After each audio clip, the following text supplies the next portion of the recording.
And good evening and welcome to Lodi the World, where I take time to sit down and talk with local leaders and influential individuals in the Lodi Valley about how they interact with Lodi and how Lodi interacts with the world. Now, I want to say something before we get going. You'll see that I do not have a mask on. However, we were masked until we sat down. The furniture has been disinfected and there's a glass barrier between us. These are the precautions that the BBC is taking for their shows. So we're doing the same, and we are more than 6 feet apart, even with the glass not there.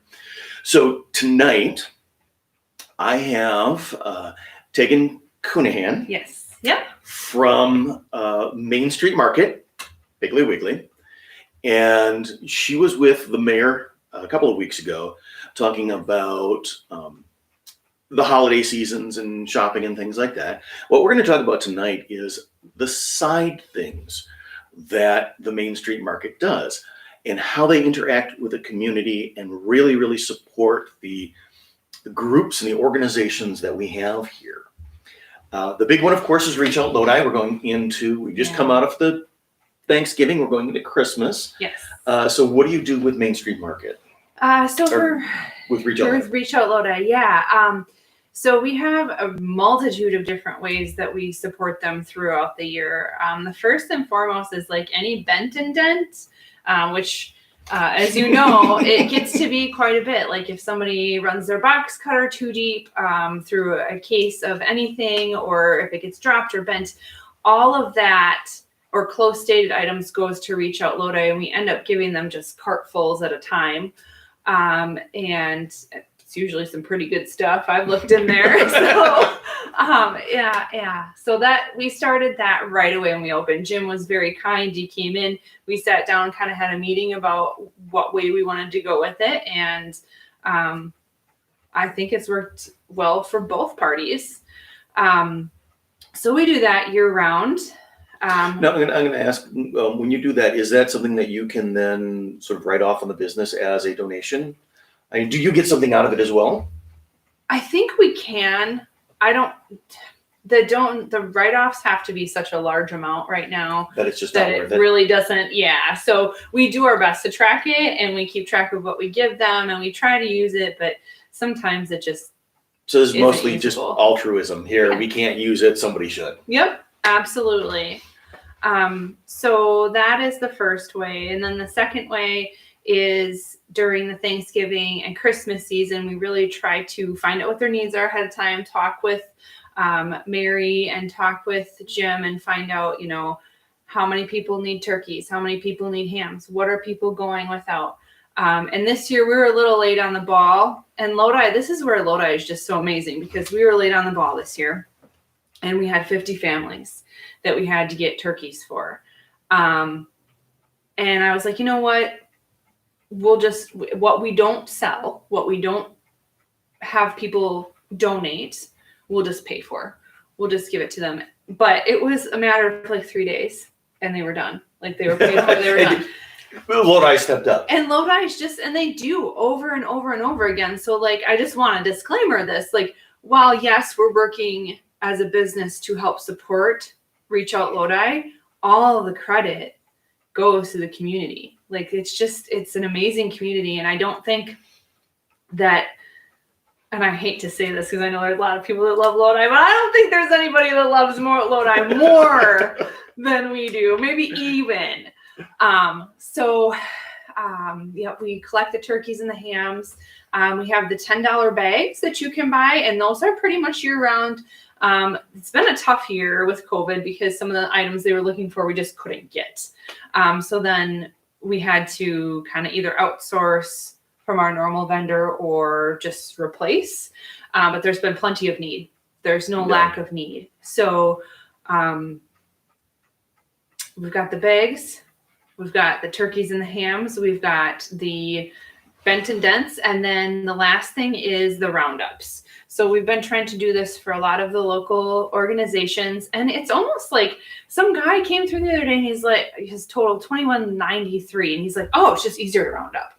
like, I guess I never thought of it that way. Mhm. Like, it's just easier to round up. Less So change in your pocket. it's just easier to round up for Reach Out Lodi. And right now it's Reach Out Lodi, but we've had such success with that. And it's a simple thing. And of course we choose to do it every time we go through the line too. And then sometimes when we have the means, we match the roundups. So we've just had a fantastic year with that. When you talk about the roundups, I listened to 101 or 105.5, and they had a drive with Second Harvest, which was working with Reach Out Lodi. And they said for every dollar that they get, they can get 3 meals. Wow. So that 20 cents that you're giving when you round up is because of the resources that a place like Reach Out Lodi has and such. That 20 cents really goes a long way. Yeah. And free, what can you get for 20 cents these days? Not much. Not even a gumball. I was gonna say not even a gumball. So yeah, those are the primary ways we help Reach Out Lodi. And I would like to think, like, just anytime they need something, it's been a great partnership. So we try to just do whatever they need from us, we try to give to them, because they do help so many people in the community and surrounding areas. I've been talking to them a lot, and it's amazing the things that they've been doing. Even little things like the community garden. Yeah. That people can grow their own food, and so the other thing, and I know that it was missed this year, are the brat stands. Yeah, we had one. We had some Lodi Interact students that were super brave, so it was cleared. The state did clear it. They said the brat stands are okay. They're outside. They're spaced. We gave them extra room, extra tables, gloves, sanitizer, you name it. We had it out there. So they are cleared, but we had a lot of our brat stands come from a population that was susceptible. So we did go without them, but Lodi Interact, which is part of the Rotary, the OSC has done them. The Chamber has done them. Now, for those that don't know OSC, we were talking about this before. Sorry. OSC is and we're probably not saying it perfectly right, Wisconsin School of Collaboration. Yeah. That's a charter school that is in, what was the high school when I was there, is now the elementary school over by the Catholic Church, behind the Catholic Church in the old. I think now that they're in the new. Oh, have they moved? In the new, yeah. Yep. Oh, yeah. So they got a brand new facility, which is great. I'm behind the times. It's okay. If you didn't, my kids went there. So both of my kids went to OSC, and then my nephew goes to OSC now too. Okay. So we keep up with them. We love them.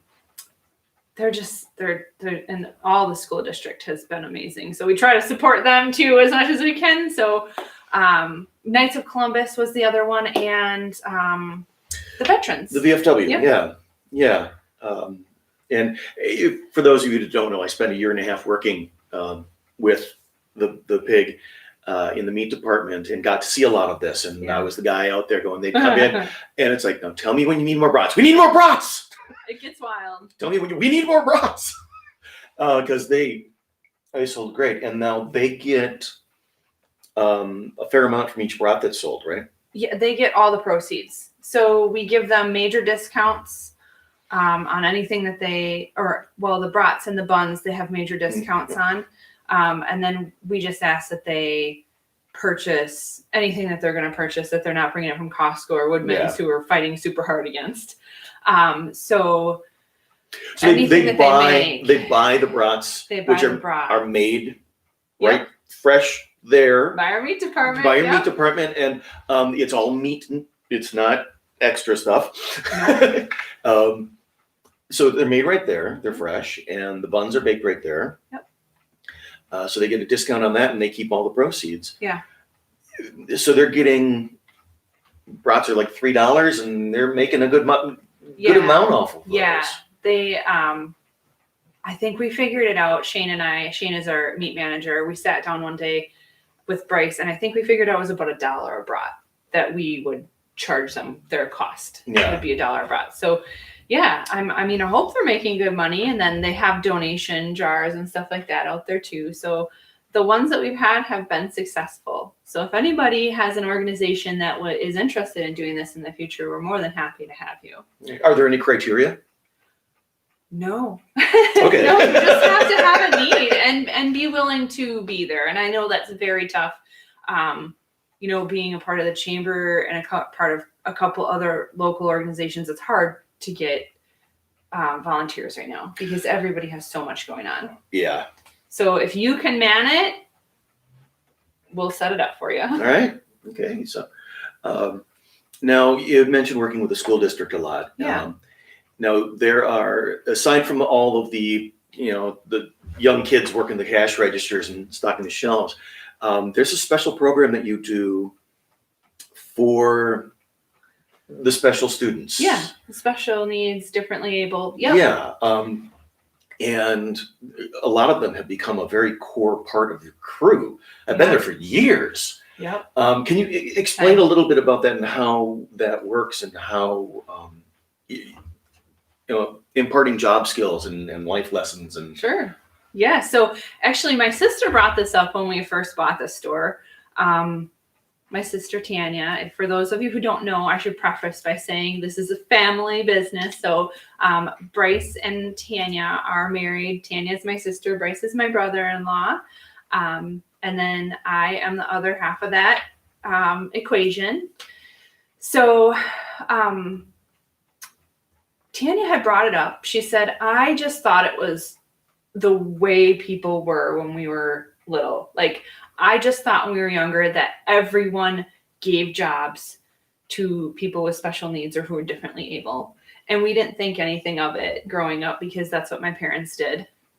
So if I'm really truly to give credit on this, it's to my parents because they started it. I mean, we grew up with it, so we didn't think anything of it. So when the school district came to us with the transitions program, which Adora Bilsey has been our contact and has been amazing. They came to us and they had a group of students who they wanted us to employ. We were on board, totally on board. And then we have, some students who in the beginning started out as students with job coaches who have graduated that program and are now still there. Mm-hmm. So they are a key part. And I think it's so important for them growing into who they want to be, for them to learn the skills and go on. It's just so important. And I know that not everyone will give that opportunity, but I think it's very important that those who can do. And we do have the ability to do it. So. And like I said, I've worked there and seen all the rest of the staff, and everybody works with everybody. Yeah. And it's not just job skills that they're learning. Correct. I mean, the same with any of the young people that are working there. When you're 14, 15 years old and you've never had a job, and suddenly you're stuck at a cash register with that little old lady who can't find her change, or the grumpy old man, or you're learning interpersonal skills. Absolutely. You're learning communication skills. You're learning and on a generation who's been raised with technology, it's completely different for them. You can train for a year and put them on register and they still wouldn't be, they still wouldn't be ready for that real life situation. Yep. There have been a few, as with any job with young kids, there's been a few that you go, this one hasn't learned it. And there's some others, and I will say you've had a good batch this last year. Yeah. We've been very lucky. That I've got to think about customer service. Yep. Me too. And you have to when you're in business. Yeah. And to see some of the customer service out of these kids, they might not have all of the answers right away, but when they don't know what's going on, excuse me for a moment while I find out. And it's nice to hear that. And they're very good about, would you like to round up for Reach Out Lodi? That's So good to hear. So kudos to the kids and the Yeah. staff that is training them. And I know that's always. Yeah, staffing is always a struggle, because we want to employ local, first of all. And that is, I don't know if any of you watching know me, but if you do know me, chances are you know how big of a advocate I am for shopping local. And there's many, many reasons, but one of the biggest reasons it's important for our local economy to have local businesses is that we are supporting in so many ways. And one of the ways is that we are going to hire our community. So, yep, we've got the kids, but then we've got everyone else in the community too that needs a job. So You've got the parents, and you've got the older people, and I will say it was a source of a lot of information for me while I was out there. Now, off on a tangent. When I worked at Alice's Restaurant. Okay. For those of you who are old enough to remember Alice's Restaurant out at Hickory Hill, she hated to go shopping. She came from Illinois, near the Chicago area, and she hated to go shopping up here because you guys just stand around and talk. Yeah. And as odd as it sounds, the supermarket is one of our social venues. Absolutely. Yeah. And I think it's been really hard this year for a lot of people, especially our elderly population, because that is one of their outlets. Yeah. Is to come in and chat. And I never realized how big of a hugger I was until this year. There have been, and they're all, and I'll say it as bluntly as possible, all my little old ladies that would come in and they would get hugs. So they're still coming in and we're still very safe. We don't hug. And, one of them wanted to do like a boot kick. I guess we did that. So it is definitely an aspect. And sometimes I feel like I struggle with a balance. I struggle with a balance of spending time downstairs and spending time up in the office, because there is work that I have to do up in the office. And I don't particularly like that work, but it is important work. But what's truly fun for me is to be on the floor. And I think for Bryce too. And I spent the day on Saturday on the floor, and I looked at Michelle and I was like, I need to do this more often. Like, this is what's fun about this job, is to be with your people. So, yeah. Now we get into Christmas and New Year's, and are there any events coming up that you've got? Because I know Christmas was always a time for samples. Yeah. And we can't do that. Stayed away from it this year. Yeah. I know some places were comfortable with it, and that is completely fine. But I know how samples go. We've been in this business long enough to know how that goes, and we just felt there's a margin, right? A small margin that it could happen via a sample, and why risk it? So we did just have our holiday open house. That was last weekend. It was a lot of fun, which if you are watching now, we will be announcing tomorrow, Wednesday, the winners of the holiday open house drawings. So Michelle and I are going to get on, and maybe Bryce will get on and draw all the names out and let you guys know. But yeah, we really cut back this year. There probably won't be any samples. No Santa, but it's better to be safe. And we know, again, I know there are people who did it, and I'm not saying anything, not faulting them, but this was just a personal decision. And also our clientele. It's an old population. Yes. So when we have, like I said, my little old ladies are still coming to the store. I don't want to be the one that spreads COVID to them. and has something horrible happen. Yeah. So we chose to be the most responsible we possibly could be. Anything else that's going on? So we talked about the broad stands, and we've talked about the schools, and we've talked about Reach Out Lodi. Yeah. There's always, I know, you've got posters up for the special events that are going on, the charity event for so and so, and the special dinner for so and so. What other things do you do to support the community besides just giving them food? Yeah, no, I think I'm trying to caution how I word this. We wait, or not wait. People bring us all kinds of things, right? They ask for donations, and I know every local business has the same thing. So we just do as much as we can. I don't think, we've had a good year, and we've been blessed with that. And we have such a strong supportive community, and we give it right back.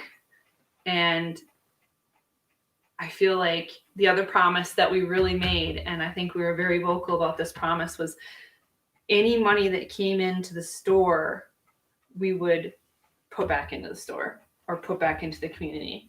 And so I feel like not only have we put back into the community by giving donations and giving of all those things, but we've also improved our business. And when you improve your local grocery store, which is, again, kind of the center of a lot of happenings, you're improving your community too. So every single year that we have been in business, we have replaced a major component to the store. Freezers this year. Yes, it was the whole freezer aisle this year, which was amazing. Except you moved everything around, and now I can't find anything. We did. But we're here to help. So you just ask, and we'll help you find it. Yeah. All right. Well, thanks. I know you get asked a lot about, how is business and all the rest of that. So it's good to hear about the community side of things. Yeah, thank you. Now, being a small business owner in a small town, we say this is Lodi and the world. Yes. How is it different than being out in even Madison or Milwaukee or in the big cities? Sauk Prairie supports 2 grocery stores. Yeah. But other than that, the closest around is in any direction, you're going at least 10 miles. Yep. Yeah. How do you deal with being the only one here when you've got Woodman's and you've got Cub Foods and you've got all the rest of them where people are working? Yeah, it's really tough. And I'm not going to debate on that. And we're not the only industry by any means that deals with that. Oh, yeah, of course. But I think the biggest thing, and I was just telling our cashiers this the other day, I had to have a meeting with a couple of cashiers about responsibility. And I think that is a huge word when we're talking about our much bigger box store competition, is responsibility. They have no responsibility to your community. They have no responsibility to you. You can walk in there and ask for something, and they might get it for you, but what is the repercussion if they don't?